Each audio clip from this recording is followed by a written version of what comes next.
दोस्तों, मेरा नाम है धीरेंद्र सिंह। आपका स्वागत है आपके अपने चैनल पे। आज की इस वीडियो में हम financial statements of a company chapter 1 start करने वाले हैं, अकाउंट्स का। इसमें हम पहला चैप्टर, जो कि बहुत इंपॉर्टेंट है, आपके पेपर में क्वेश्चन आना ही आना है इसका 3 नंबर का, वो हम स्टार्ट करने जा रहे हैं। तो वो हम स्टार्ट करेंगे। बेसिकली इसमें हम समझेंगे कि जो जो बैलेंस शीट में मेन हेडिंग होती है और सब हेडिंग होती है, उसको पहचानने का तरीका कि कौन सी चीज़ किस मेन हेडिंग में आएगी और कौन सी चीज़ किस सब हेडिंग में आएगी, उसको हम समझने वाले हैं। तो बिना कोई देरी के शुरू करते हैं, बात समझने की कोशिश करते हैं स्टार्टिंग से। देखिए, मैं आपको पूरा बैलेंस शीट का एक फॉर्मेट ही बनाने वाला हूँ, क्योंकि हम यहाँ पर बैलेंस शीट का फॉर्मेट एकदम से आपको याद होने का भी नहीं, बस आप समझना है आपको। देखिए, बैलेंस शीट में सबसे पहला आपको इक्विटी एंड लायबिलिटी लिखा होता है।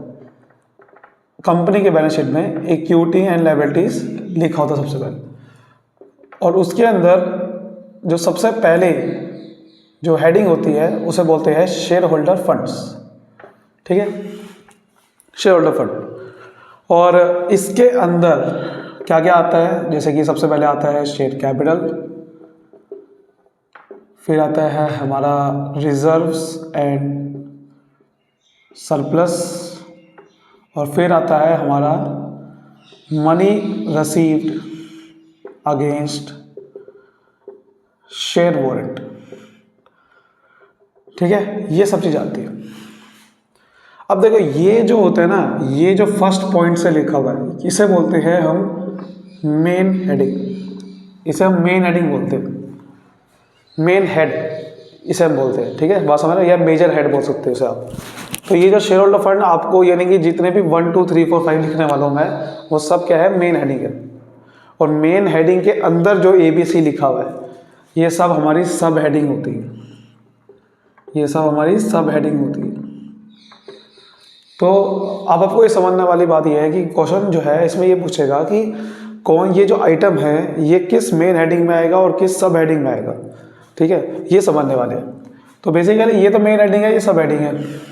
अब क्या होने वाला है कि आपको हम समझने वाले हैं कि एक एक करके समझेंगे कि कौन सी चीज़ कहाँ आती है। तो सबसे पहले हमें सब हेडिंग की बात करते हैं, जैसे कि शेयर कैपिटल। सबसे पहले आता है शेयर कैपिटल। शेयर कैपिटल में क्या क्या आता है ये समझना पड़ेगा, तब आपको समझ में आ जाएगा कि कौन सी चीज़ कहाँ आती है। वैसे आपको बता दूं कि शेयर कैपिटल 3 तरीके की होती है। ऑथराइज्ड कैपिटल, ठीक है, इशूड कैपिटल और सब्सक्राइब्ड कैपिटल। सब्सक्राइब कैपिटल, ये 3 तरह के कैपिटल होते हैं हमारी। हमें क्वेश्चन दरअसल ऑथराइज और इशू से बनता ही नहीं है। कौन सी कैपिटल, वैसे आपको बता दो थोड़ा बता कि कौन सी कैपिटल क्या होती है। ऑथराइज कैपिटल का मतलब जो कंपनी रजिस्टर होती है, तो उस टाइम पे ही जब कंपनी बता देती है कि इतना ही मैं कैपिटल बेसिकली लाइफ टाइम में इशू कर सकती हूँ, यानी कि रजिस्टर्ड कैपिटल मैक्सिमम कैपिटल कह सकते हो। इशूड कैपिटल जितना, उसमें से हम इशू कर देते हैं, कंपनी मार्केट में इनवाइट कर देते हैं लोगों को। और सब्सक्राइब कैपिटल मतलब इशू में से जितने लोग वो खरीद लेते हैं शेयर, वो सब्सक्राइब करना आता है। अब सब्सक्राइब कैपिटल भी 2 तरीके की होती है हमारी, subscribe and fully paid up. कुछ लोग क्या करते हैं, खरीदते हैं और पैसा भी पूरा देते हैं, तो वो इसमें आएगा। और दूसरी चीज़ होती है subscribe but not fully paid up. ठीक है, subscribe but not fully paid up, मतलब कि ऐसे कैपिटल जिसमें लोगों ने खरीदा तो सही, लेकिन पैसा पूरा नहीं दिया। पैसा पूरा नहीं दिया, वो इसमें आ जाएगा। अब इसमें 2 चीज़ें आती है, वो समझने वाली बात ये है, calls in arrear. Calls in arrear और फॉरफिटेड शेयर्स। देखिए क्या होता है, कॉल्स इन अरियर जो होता है, यानी कि जिन लोगों ने पैसा जिस कॉल का नहीं दिया या जिस इंस्टॉलमेंट का नहीं दिया, वो कॉल्स इन अरियर में आएगा। तो वो कॉल्स इन अरियर बेसिकली क्या करते हैं हम, जैसे कि आपसे 10 रुपये लेने थे, आपने 2 रुपये नहीं दिए, तो 2 रुपये क्या हो गया, कॉल्स इन अरियर, वो माइनस कर देंगे। कि कॉल्स इन अरियर क्या करते हैं, माइनस कर देते हैं, ताकि हम समझ में आए कितना पैसा दिया आपने। तो कॉल्स इन अरियर को हम सब्सक्राइब कैपिटल के अंदर माइनस कर देते हैं। और फॉरफिटेड शेयर होते हैं कि जो आपके शेयर मैंने फॉरफिट कर दिए थे, कैंसिल कर दिए थे, उसमें से जितना रीइशू नहीं हो पाए फोरफिटेड वाले, क्योंकि रीइशू कर देते हैं, आपने चैप्टर पढ़े होंगे सारे, तो फोरफिटेड शेयर जितने आपने रीइशू नहीं कर पाए उसमें से कैसा पैसा कितना मिल गया आपको, ये ऐड कर देते हैं, क्योंकि इसमें मिल गया पैसा। तो कॉल्स इन अरियर माइनस करते हैं, फॉरवर्ड शेयर ऐड करते हैं, यही मेन समझने वाली बात है। और यहीं से क्वेश्चन आता है कि कॉल्स इन अरियर कहाँ आता है। आप कहोगे इसकी मेन हेडिंग क्या है, तो कॉल्स इन अरियर की मेन हेडिंग क्या होगी, सब शेयर कैपिटल नहीं होगी मेरे भाई। क्यों नहीं, क्योंकि शेयर कैपिटल मेन हेडिंग नहीं है, मैंने क्या बताया अभी आपको, सब हेडिंग है। कॉल्स इन अरियर का अगर आपसे पूछे कहाँ आता है, सबसे पहले मेन हेडिंग तो शेयर होल्डर फंड ही कहोगे आप।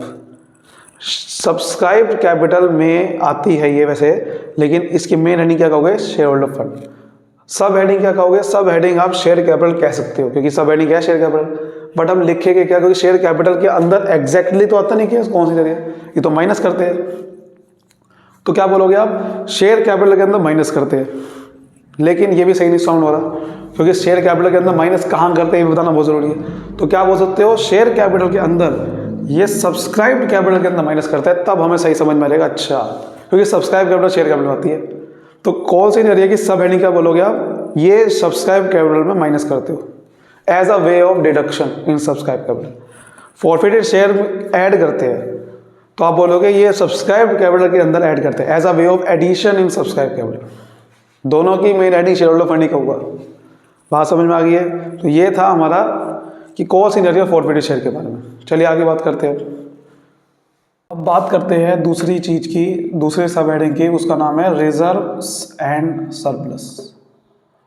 Reserves and surplus, reserve and surplus में बेसिकली सारे रिजर्व्स आते हैं, सरप्लस आते हैं।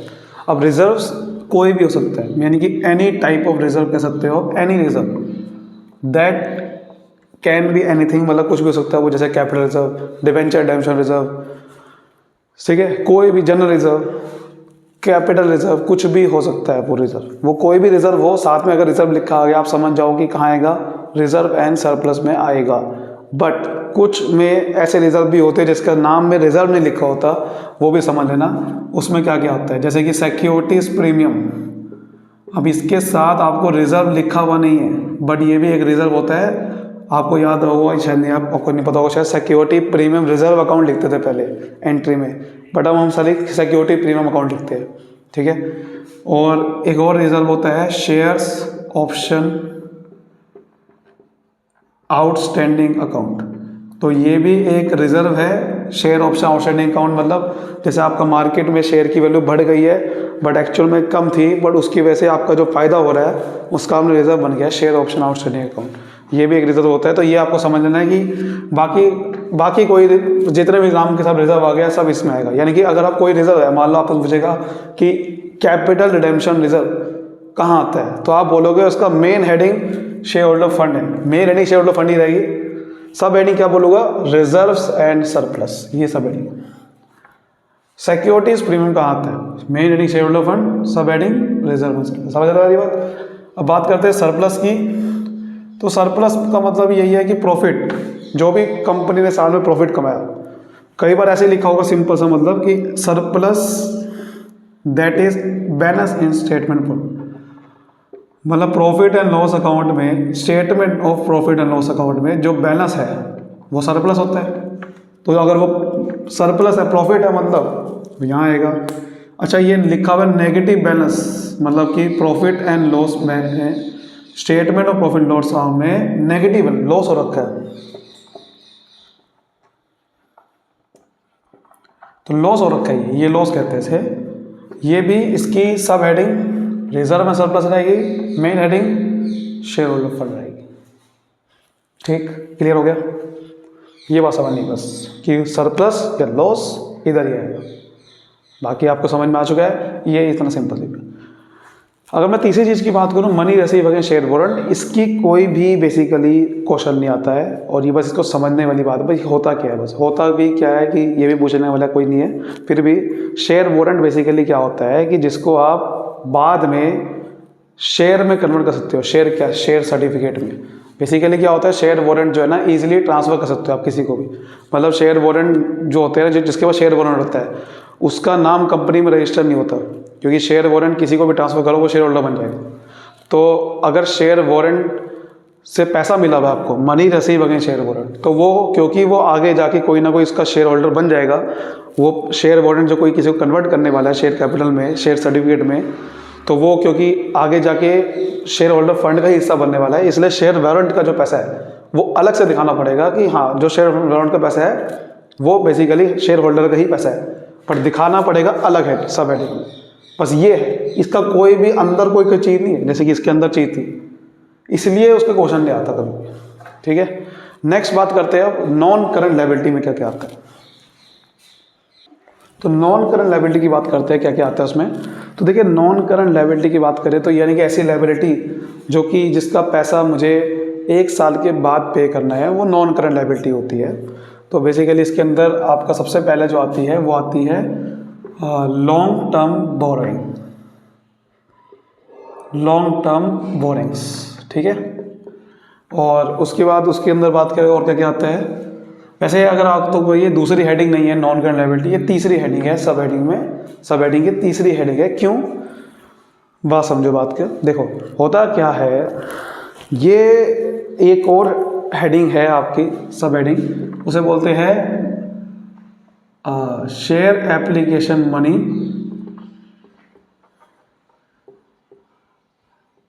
Pending allotment. बेसिकली इसका भी कोई नहीं क्वेश्चन आता, फिर भी चलो समझ लो। जैसे होता क्या है कि कई बार आपको एप्लीकेशन का पैसा मिल गया, अब अलॉटमेंट एकदम से होती नहीं है, एकदम से थोड़ी कोई शेयर होल्डर बन जाता है। 31 मार्च आ गई और आपकी बैलेंस शीट बन गई, तो पैसा शेयर एप्लीकेशन का जो आ रखा है वो उसको अलॉटमेंट अभी तक दी नहीं है, बट देनी तो है, इसलिए जो पेंडिंग है अलॉटमेंट वो भी यहाँ वो यहाँ दिखानी पड़ेगी इसको अलग से। जैसे शेयर वारंट का पैसा अलग से दिखा रहे हैं, ऐसे इसको भी अलग से दिखाना पड़ेगा कि जो एप्लीकेशन में पैसा आ चुका है बट अलॉटमेंट अभी पेंडिंग है। तो इसलिए ये तीसरी है, इसका कोई आता कुछ है नहीं। लॉन्ग टर्म बोरिंग, उसके बाद अदर नॉन करंट लायबिलिटी और लॉन्ग टर्म प्रोविज़न। ठीक है, और एक और चीज़ आती है, उसका भी कोई ज़्यादा कुछ आता नहीं है, deferred tax liability, deferred net tax liability वैसे बोलते हैं इसे, या फिर इसको कुछ भी बोलते हैं। डेफर्ड टैक्स लायबिलिटी ज़्यादा आता कुछ है नहीं, वे भी चलो समझ लेंगे अभी कि क्या है। देखो पहले लॉन्ग टर्म बोरिंग की बात करते हैं। ऐसी बोरिंग, ऐसा लोन जो कि मैंने लंबे समय के लिए ले रखा है, मतलब कि जिसका पैसा मुझे अभी नहीं चुकाना, बहुत टाइम के बाद चुकाना है, 5 साल 10 साल, कम से कम 1 साल के बाद तो चुकाना ही चुकाना है, वो लॉन्ग टर्म बोरिंग है। कुछ गिने चुने लोन है, उसको समझ लेना है कि वो तो लॉन्ग टर्म बोरिंग में आते ही आते हैं। जैसे कि बॉन्ड्स की बात करें तो इसमें आएगा डिवेंचर्स, वो भी इसमें ही आएगा, पब्लिक डिपॉजिट्स वो भी इसमें ही आएगा, और साथ ही साथ बात करूँ तो मैं मॉर्टगेज लोन भी इसमें ही आएगा। ठीक है, मॉर्टगेज लोन समझ रही बात। टर्म लोन हो गया, ये कुछ ऐसे लोन है जो इसमें ही आएंगे। बाकी एटसेट्रा लगाना पड़ेगा क्योंकि कोई और भी हो सकता है, पहचानना पड़ेगा कि वो लॉन्ग टर्म है शॉर्ट टर्म, लेकिन ये कुछ ऐसे नाम है जो आपको हमेशा मिलेगी लॉन्ग टर्म में। समझ आ रही बात, ये लॉन्ग टर्म बोरिंग में ही आएंगे।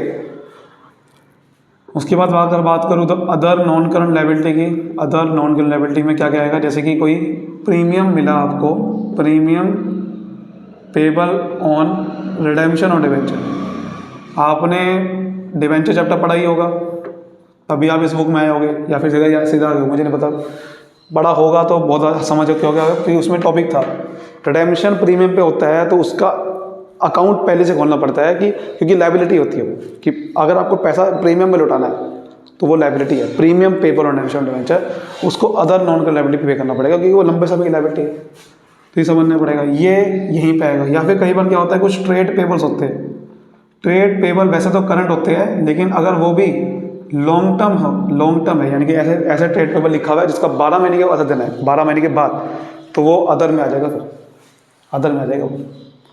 तो इन सब की, जैसे कि इसकी कोई भी लोन आए इनमें से, आप बोलोगे कि इसकी सब हेडिंग है लॉन्ग टर्म बोरिंग और मेन हेडिंग है non current liability. Premium payable redemption debenture, इसकी सब हेडिंग है other non current liability, main heading है नॉन करंट लायबिलिटी। समझ आ रही बात, यहाँ तक समझ आ रही है? ठीक है। अब बात करते हैं लॉन्ग टर्म प्रोविजंस की। लॉन्ग टर्म प्रोविजन का मतलब प्रोविज़न होता क्या है कि कोई भी अमाउंट आपने अलग करके रख दी किसी काम के लिए, स्पेसिफिक काम के लिए। तो लॉन्ग टर्म प्रोविज़न में कौन कौन से प्रोविज़न आ सकते हैं कि जो लंबे समय के लिए बना रखे हैं, जैसे कि एम्प्लॉय के लिए जो बनाते हैं, provision for employee benefit expenses. कोई एम्प्लॉय के फ़ायदे के लिए मैंने बना रखा है प्रोविज़न, तो वो इसमें आएगा कि किसी एम्प्लॉय को कुछ देना है फ्यूचर में, तो वो लॉन्ग टर्म है। प्रोविज़न फॉर अर्नड लीव, कोई लीव लेनी होती है उसको, तो उसके लिए पहले से प्रोविज़न बना दिया कि भैया इतने लीव लेगा वो, तो उतना उसको इतना पैसा देना पड़ सकता है, या फिर बेसिकली उसका लीव, तो इसको आ सकता है। प्रोविज़न फॉर ग्रेट्युटी, ये रिटायरमेंट के बाद जो आपको मिलती है ग्रेट्युटी मिलती है वो भी इसमें आएगा। तो कुछ ऐसे प्रोविज़न है। प्रोविज़न फॉर वारंटी क्लेम्स, कोई किसी ने कोई वारंटी आपने किसी को वारंटी दे रखी है, तो उसका कोई वारंटी मांग सकता है। तो कुछ ऐसे एटसेट्रा लगाना पड़ेगा, क्योंकि और भी आ सकते हैं। ये कुछ मेन नाम है जो आपको क्वेश्चन में मिलेंगे ज़्यादातर, लेकिन एटसेट्रा लाना पड़ेगा क्योंकि पक्का नहीं है, कुछ और भी मिल सकता है, लेकिन ये कुछ मेन नाम है जिसके मिलने के चांसेस ज़्यादा है। Provision for employee benefit expenses बहुत बार मिलता है ये। अर्न लीव, ग्रेट्युटी, ठीक है। प्रोविडेंट फंड भी हो सकता है, वो भी लंबा समय मिलता है। तो ये कुछ ऐसे नाम हैं, ये यहाँ पर है। तो इन सब में से कोई भी आया तो आप बोलोगे इसकी सब हेडिंग है लॉन्ग टर्म प्रोविज़न और मेन हेडिंग है नॉन करंट लायबिलिटी। समझ आ रही बात? चलिए, डेफर्ड टैक्स लायबिलिटी क्या होती है, बस इसको समझ लो, आता उसको कुछ नहीं है क्वेश्चन। सर होता क्या है कि आपको हर साल टैक्स देना पड़ता है। मान लो आपकी इनकम निकली और आपकी इनकम ज़्यादा है और आपकी जो टैक्स की लायबिलिटी है वो कम है। अकाउंटिंग इनकम ज़्यादा है, टैक्स की लायबिलिटी कम है, तो आपको इसका मतलब डेफर्ड टैक्स है, यानी कि आपको इसका मतलब आपकी लायबिलिटी टैक्स की ज़्यादा देनी पड़ेगी, क्योंकि अकाउंटिंग इनकम ज़्यादा है, इनकम ज़्यादा हो रही है आपकी। तो अगर आपकी इनकम ज़्यादा हो रही है तो आपकी इसका मतलब टैक्स की लायबिलिटी ज़्यादा हो गई, तो इसलिए उसको डेफर्ड टैक्स। डेफर्ड का मतलब ये है कि फ्यूचर में आपको टैक्स ज़्यादा देना पड़ेगा। तो कितना ज़्यादा देना पड़ेगा उसकी लायबिलिटी है, क्वेश्चन नहीं आता, ठीक है इसका, तो आप टेंशन मत लेना। तो अब बात करते हैं, जरा करंट लायबिलिटी की बात करते हैं। तो अब आगे बात करते हैं करंट लायबिलिटी की। इसमें 4 सब हेडिंग है, short term borrowing, trade payables, other current liability. ध्यान से देखना कि इसमें लॉन्ग टर्म बोरिंग की जगह शॉर्ट टर्म बोरिंग आ गया, लॉन्ग टर्म प्रोविजन की जगह शॉर्ट टर्म आ गया, अदर नॉन करंट की जगह अदर करंट, बाकी लगभग सेम ही है। तो देखो, अगर मैं शॉर्ट टर्म बोरिंग की बात करूँ, यानी कि ऐसे लोन जो लंबे समय के लिए नहीं है, छोटे समय के लिए रखे, यानी कि 1 साल के अंदर पैसे लौटाने हैं। जैसे कौन कौन से होते हैं? Loan repayable on demand. आपने लोन लिया, कभी भी पैसा मांग सकता है वो लोन का, वापसी दो, तो वो इसमें आ जाएगा, ठीक है। बैंक ओवरड्राफ्ट या कैश क्रेडिट बोल सकते हैं आप इसे, बैंक ओवरड्राफ्ट, ठीक है। यानी कि आपने बैंक से पैसा ज़्यादा निकाला था, वापसी देना पड़ेगा। कैश क्रेडिट, वो जो आपने क्रेडिट कार्ड से वो वाला आपको लिमिट मिले, क्रेडिट कार्ड वाली। या फिर current मैच्योरिटीज of long term debt, कोई लंबे समय का लोन था लेकिन चुकाना कम समय में, करंट मैच्योरिटी होगी उसकी, current maturity of long term debt. ये बहुत मिलता है कई बार आपको क्वेश्चन में, समझ रही बात? बहुत मिलेगा कई बार ये, ठीक है। उसके बाद कोई भी डिपॉजिट, मतलब वैसे तो कोई डिपॉजिट खाली लिखा हो तो इसमें ही आएगा, पब्लिक डिपॉजिट हो तो आपको पता है पब्लिक डिपॉजिट किस में आएगा? लॉन्ग टर्म बोरिंग में आएगा। कोई भी लोन जो कि आपको 12 महीने के अंदर पैसा पे करना है, रीपेबल विद इन 12 मंथ, वो सारे लोन इसके अंदर आएंगे। तो एटसेट्रा लगाना पड़ेगा, और भी आ सकते हैं, तो ये पक्का नहीं है कौन सा दे, लेकिन ये कुछ ऐसे नाम है, ये आपको बहुत जगह मिलेंगे। ये जो नाम है, 3 नाम बहुत बार मिलेंगे क्वेश्चन में, तो ध्यान रखना ये कहाँ आएंगे हमेशा। इनकी सब heading short term borrowing, main heading current liability. समझ आ गई बात? Very good. आगे बात करते हैं ट्रेड पेबल्स। तो ट्रेड पेबल तो बड़ा सिंपल है यार। ट्रेड पेबल्स की बात करें तो ट्रेड पेबल्स का मतलब ही क्या है कि जो आपने माल उधार में खरीदा था किसी से, अब उसको पैसे देने हैं, अब ठीक है, तो वो क्रेडिटर होते हैं। तो ट्रेड पेबल में क्रेडिटर भी आते हैं और बिल्स पेबल भी आ सकते हैं। बिल्स पेबल, बिल वो यानी कि वो है ना, वो bills of exchange chapter, bill बना रखा था आपने कि भाई आपको इतने लंबे समय का आपको साइन करवा लिया आपने, इतने टाइम के पैसे दे दूँगा, तो ये दोनों चीज़ें आ सकती है, ठीक है। ये ट्रेड पेबल अगर 12 महीने के बाद पैसे देने हो तो बन जाएगी अदर नॉन करंट लायबिलिटी, पीछे बताया मैंने, लेकिन वैसे इसमें आएंगे। बात करें तो अदर करंट लायबिलिटी की बात करते जरा अभी। अदर करंट लायबिलिटी की बात करो तो देखो इसमें क्या क्या आ सकता है। इसमें जैसे कि इंटरेस्ट ड्यू हुआ कोई, ठीक है, इंटरेस्ट ड्यू एंड, या फिर इंटरेस्ट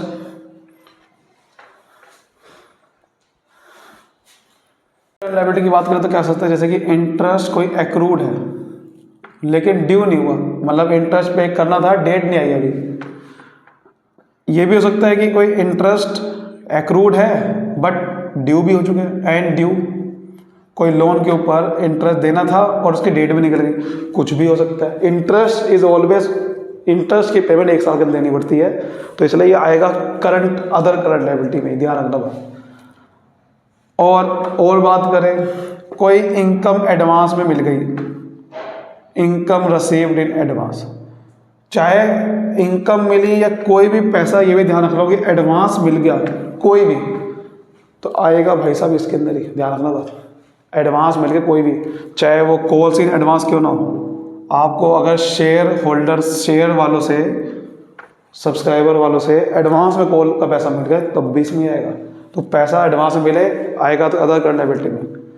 कोई डिविडेंड का पैसा पे नहीं करा आपने, अनपेड डिविडेंड, डिविडेंड 1 साल का होता है क्योंकि इसलिए अदर करंट लायबिलिटी में आएगा। समझ नहीं बात। ये कुछ ऐसी चीज़ें हैं जो कि समझनी है आपको, इसके अंदर ही आएगी हमेशा।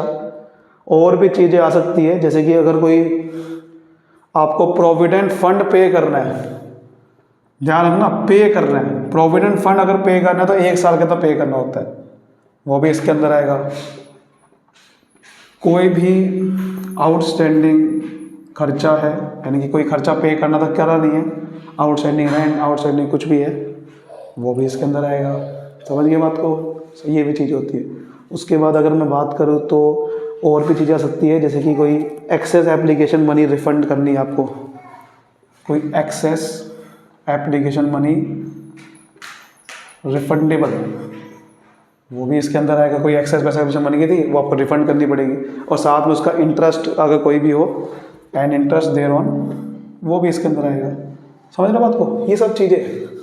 और क्या आ सकता है, कोई अनपेड मैच्योर डिपॉजिट है, अनपेड कोई डिपॉजिट था, उसको पैसा पे करना है, unpaid mature deposit and interest thereon, वो भी इसके अंदर आएगा।